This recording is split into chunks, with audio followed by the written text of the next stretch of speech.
Before the narrative begins, I will provide some background information. My life was rather typical when I was 19 years old. My senior year of high school was the previous year. Jump scares, horror films, and video games have always been my jam.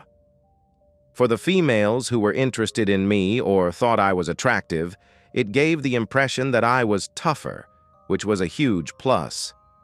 In my mind, it was as if I had a superpower. Later on, I learned about sleep paralysis, a nightmare that occurs during rapid eye movement, REM, sleep. Contrarily, I had never before participated in a lucid dream.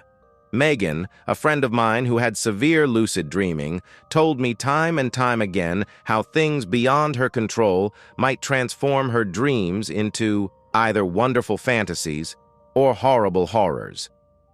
Even though Megan had asked me to come over after yet another evil experience with her sleep condition, I chose to disregard her because I was a light sleeper. I sat down on the stool she used for cosmetics or beside the window and started playing a phone game once I arrived and saw that she was sleeping comfortably again. It took me approximately 30 minutes to convince myself that Megan was sleeping and that it would be okay to go if I told her I was visiting as she had asked.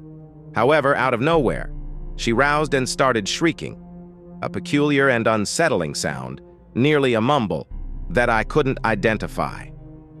As soon as she widened her eyes, I raced over to comfort her.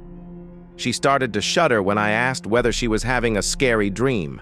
I extended my hand to ease her tension, but the shaking just became worse. I wanted to know why she was quiet, so I asked her. I reasoned that it was probably just her so-called sleep paralysis acting up again. After I attempted to comfort her, she appeared to be okay again. A worried text message arrived soon after my return to my place, reading, "The hallucinations won't stop." The sender did not reply to my request for clarification. I opted to go back to her home alone after waiting for another half an hour or so. I arrived to see her front porch and the surrounding road signs lit up in red and blue. I ran up to her house desperately, trying to find out what happened. As I approached the house, I noticed Megan was speaking with one of the officers on the scene when I went up to talk to her. Megan and the officer walked me over to a more secluded area. What I found out still sends chills up my spine to this day. Apparently, when I had went over to Megan's that night, she wasn't asleep at all. She was pretending to be evidently right behind me, was a tall, skinny, homeless man hiding in her closet. The police had also found a very large kitchen knife on him as well. The theory to this day is Megan thought she was having an episode, when in reality this very real man was quietly creeping towards her in her bedroom. Supposedly, when I had entered her house, it was enough to spook the man into hiding, and my presence was enough to keep him hidden. This gave Megan the time to call 911 and report the situation, which in turn resulted in the police arriving almost immediately after I had left. Thankfully, the man was taken into custody. Rather quickly, to this day, I don't know what to think about that night, other than I could have very easily saved her life by keeping her company during what I thought was a very stressful situation, which in turn could have resulted in some very scary and heinous acts that would have taken place if I had been there any later. I hope I never experienced such a thing. That would be what finally trips my fear factor without a doubt. My older brother and I were fortunate enough to have our own bedrooms despite the circumstances. We lived in a small house, but for the three of us and on our mom's dime alone, it wasn't terrible. I was maybe 7 or 8 years old when I went through a traumatic event that stuck with me forever. Our dad was a deadbeat and disappeared from our lives. Our mom worked 2 jobs to provide for us. On nights when she had to work, our grandma would usually stay at the house. Considering the circumstances, it wasn't terrible. The neighborhood where we resided wasn't particularly remarkable, but it was just another ordinary night. I can't remember if it was a school night or if it was a weekend. I don't remember any tiny details like that. But what I do remember is I was in the living room with my grandma. She was watching TV, and I was playing with Legos on my Lego table. I was being loud and making a mess with them because I remember my grandma kept saying, "Alex, quiet down." Austin was already in bed. My bedtime was 9:30, given that it was probably approaching that time. I'm guessing this was a weekend night, otherwise my bedtime would have been earlier. The layout of the house was simple. Living room, dining room, and kitchen are all connected, and then there was a hallway which led to the bathroom and 3 bedrooms. Our mom's bedroom was at the end of the hall, mine was in the middle. Our grandma would sleep in our mom's bed when she'd stay over to watch us. Eventually, I had to go to sleep. My grandma would always go to sleep early too, so right after saying goodnight to me, she would go to the bathroom to brush her teeth and stuff before going to sleep as well. I was never one to be afraid of the dark or anything.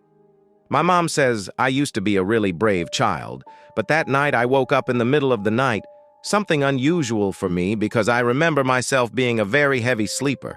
I heard something outside in the hallway creaks in the floor. The wood floors in that house were always very creaky. Anytime someone walked down the hall, you'd hear it. I thought my grandma was going to the bathroom. However, the creaking didn't stop. It sounded like the creaks were moving back and forth. I got out of bed and went to the door to listen. Now I heard whispering. I was more confused than anything. I thought my grandma was talking to Austin. I opened the door and looked into the hallway, and what I saw still haunts me. There was a tall, naked, skinny woman leaning on the wall with her head between her arms. She was whispering stuff to herself, and then like a deer in headlights, her head whipped around to look at me. A lady was pounding on my door and yelling something, and I let out a small girl's scream and slammed it shut. I wanted my grandmother so badly. "Hi there, Jeremy." As Jeremy opened the door, I let out a series of piercing screams, demanding my grandma's release. In the distance, I could make out her cries, which I took to be her telling the lady, "Get the Dios out of here." I wondered where Jeremy was.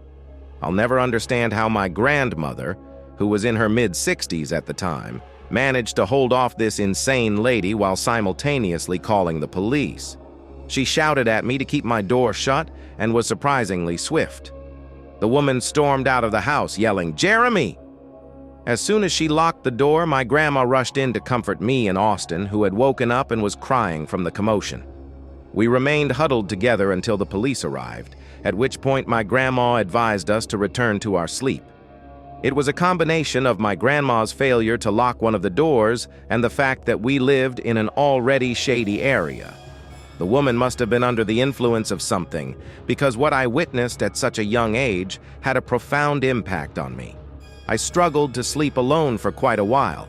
This incident ultimately led to our family's decision to leave that house shortly after. I'll give you a little background before the story starts. When I was 19, my life was pretty ordinary. I had just graduated from high school the year before. I'd always had a thing for horror movies, video games, jump scares, you name it. I loved it because it made me look tougher to the girls I was interested in, or who were interested in me. It was like having a superpower, I thought. Then I heard about sleep paralysis, which is REM-induced real-life nightmare. On the other hand, I had never been a part of a lucid dream before. My friend Megan, who suffered from severe lucid dreaming, told me on multiple occasions how external stimuli could shape her dreams, turning them into blissful fantasies or terrifying nightmares. I was a light sleeper, so I ignored the fact that Megan had texted me to come over because she had had yet another evil experience related to her sleep disorder. When I got there, I found her sleeping soundly again, so I sat down on the stool she used for her makeup or by the window and began playing a phone game. After about half an hour, I began to believe that Megan was sound asleep and that it would be fine for me to depart, provided that I informed her of my visit per her request. Suddenly, though, she woke up and began screaming, a unique and disturbing sound, almost mumbled, that I couldn't place. Her eyes widened, and I hurried over to console her. I inquired if she was experiencing a disturbing dream, and she began to tremble.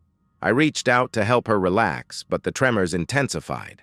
I sought her explanation, but she remained silent. I concluded that this was simply another episode of her so-called sleep paralysis. I tried to reassure her, and after a few moments, she seemed to be fine again.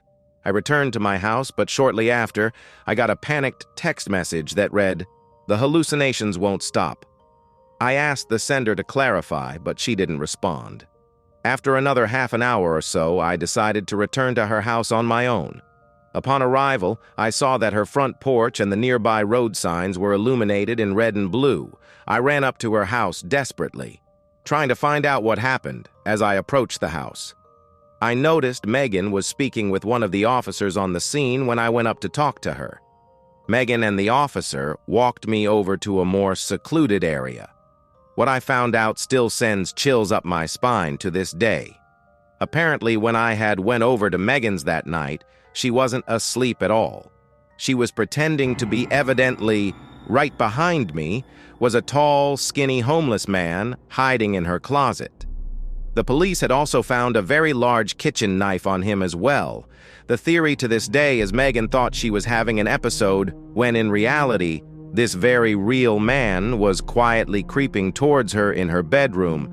Supposedly, when I had entered her house, it was enough to spook the man into hiding, and my presence was enough to keep him hidden. This gave Megan the time to call 911 and report the situation, which in turn resulted in the police arriving almost immediately after I had left. Thankfully, the man was taken into custody rather quickly to this day. I don't know what to think about that night, other than I could have very easily saved her life simp by keeping her company during what I thought was a very stressful situation, which in turn could have resulted in some very scary and heinous acts that would have taken place if I had been there any later. I hope I never experienced such a thing. That would be what finally trips my fear factor, without a doubt.